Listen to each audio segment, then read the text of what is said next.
हरामजादे बाबू होगी तेरी माँ। एक बार बोल दिया ना ये किसी पूजा वूजा का नंबर नहीं है। अगर दोबारा कॉल की ना तो उन्हें फिर बताती हूँ तुझे। अरे क्या हुआ दीदी? अरे कुछ नहीं टुल्ली, एक आदमी है जो बार बार अननोन नंबर से कॉल करके मुझे परेशान कर रहा है। तो दीदी आप एक काम करो, मैंने नया सिम कार्ड लिया है, आप इसको अपने मोबाइल में डाल लो और अपना वाला सिम कार्ड फेंक दो, फिर वो आपको कॉल करके परेशान नहीं कर पाएगा। ठीक है।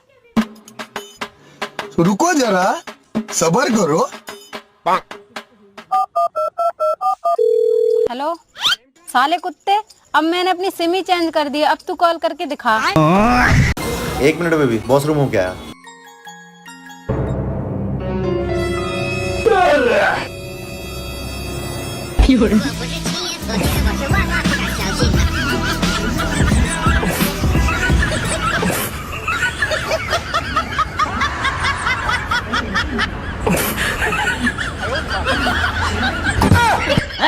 ये क्या हो गया?